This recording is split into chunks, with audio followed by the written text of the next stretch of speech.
He talks to fish and you expect me to take fucking Aquaman seriously? Fucking Aquaman!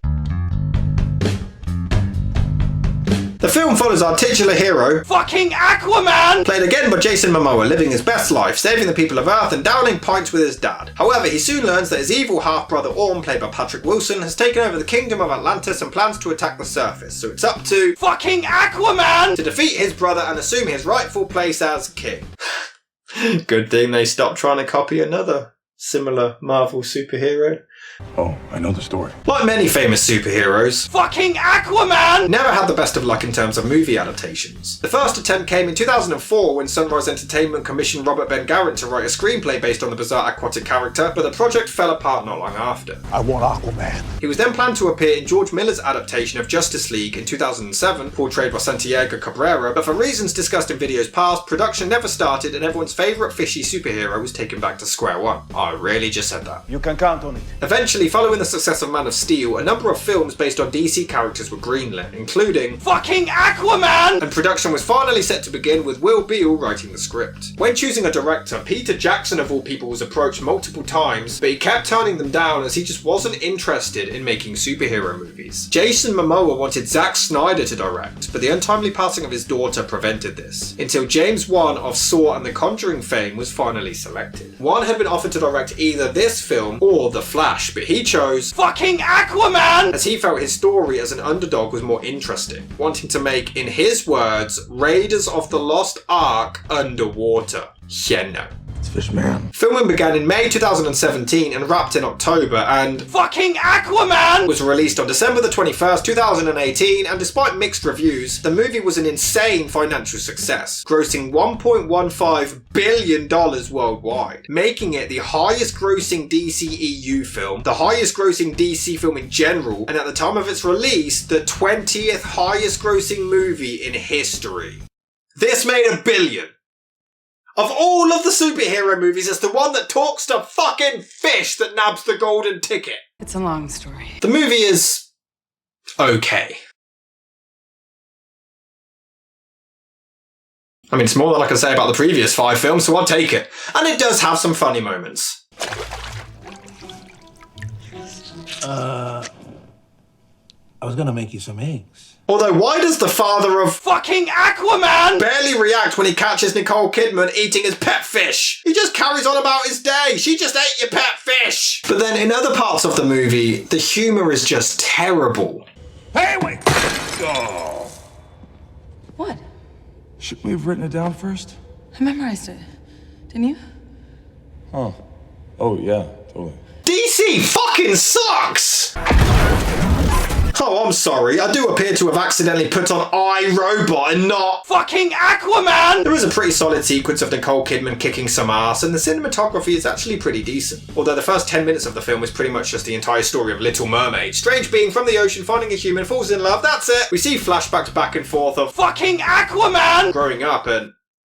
Wow, 2018, and look at that shark. Shark still looks fake. This whole sequence is basically the Harry Potter scene with the snake. But look at this. What is this, Doctor Who? Where's Fish Boy? It's Fishman. Jason Momoa does get better in this film, and the imitations of Thor aren't as apparent, but the problem is they try to give him these cool, badass one-liners, but it really doesn't work. Permission to come aboard. Ow.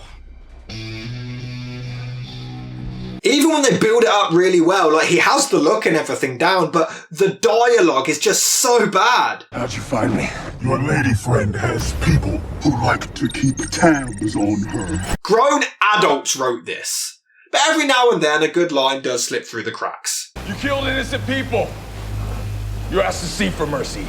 They try so desperately to turn Jason into this badass one-liner throwing motherfucker, but it doesn't quite work when the character has the personality of dry sandpaper. Oh look, the camera was flipped sideways, they're so creative! During the opening attack, these two soldiers are forced to separate and it's delivered like it's this big, huge emotional moment. The music and everything, but we barely even know them. The visuals underneath the ocean look kinda cool, I guess. And none of these were actually filmed underwater. Instead, methods of rigging the actors and actresses characters into harnesses along with extensive CG work, sometimes including their hair, were applied to make them appear to be floating and submerged, and they do actually look pretty good. Even if Atlantis looks like every generic CGI world ever, there is a cool scene as he's driving his dad around and then gets engulfed in a tidal wave. He's not breathing. Let me help. I hear poop is good for resuscitation. The world is then in a panic as tidal waves are destroying everywhere on the planet. But weirdly, one of the news reporters gets shit for believing in Atlantis. Look, when Wonder Woman and Superman are real in this universe, why is he considered crazy in this? It's a pretty cool scene as young fucking Aquaman learns his powers and swims with dolphins. It's pretty sweet and wholesome. Until they rape him! And we even get a damn Lord of the Rings backstory for the magical trident. It was forged by the greatest weapon masters in history. But at least the special effects are pretty solid. Some of the fight scenes look like some Mortal Kombat type shit, which look okay. Look at this. It's getting attacked by the damn 1950s version of The Fly. There's the generic training montage from every movie ever with fucking Aquaman looking like Heath Ledger in A Knight's Tale for some reason. They also explain that his mum was executed for giving birth to a part human child, and I am already guessing that she's alive. And oh, would you look at that? Who didn't see this coming? And then I suppose the movie's going to end with her returning to the surface. She's going to embrace with her ex-husband and it's going to be sunset. And oh, for the love of God! Son of a bitch! This is more predictable than a Disney princess film. Impossible. There's a scene where fucking Aquaman actually loses the competition to his brother and then escapes anyway. Huh. Almost pointless when you think about it. I mean, nothing would really change if he won it. Yeah. What are you doing? Listen to work for Pinocchio. Who? Marvel say things about movies and people laugh. Marvel do it and make numbers. We do that, people give us numbers. Movie, Marvel. Oh, just look at them trying to do an Iron Man-like montage as he starts building together a suit. That's adorable. Although, using his own body to knock a bell out of the way to stop it crushing onto an idiot who's apparently incapable of moving out of the way is pretty cool. Despite the bland and generic characters, Patrick Wilson as his brother is giving it his all, I'll give him that. But it's good to see that fucking Aquaman inspired the Little Mermaid remake with a miserably dark fight on a miserably dark boat in the miserably dark ocean so you can't see a miserably dark fucking thing. And then blah-de-blah, generic bright CGI vomit fest. Now I need something more. What could be greater than a king? Why be a king when you can be a god?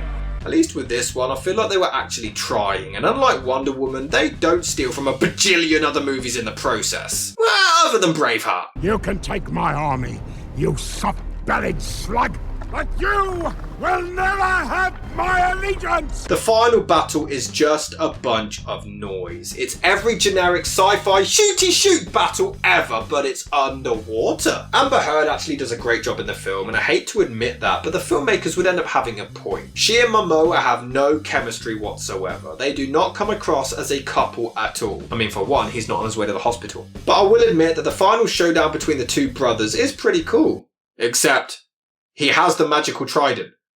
You'd think he'd be able to completely obliterate his brother in like seconds. It's also really strange to see Willem Dafoe in a good guy role. I'm just constantly waiting for him to turn evil. I am the protector of the deep. I am Aquaman. Calm down, dude. You're not Iron Man or Batman. You're just fucking Aquaman!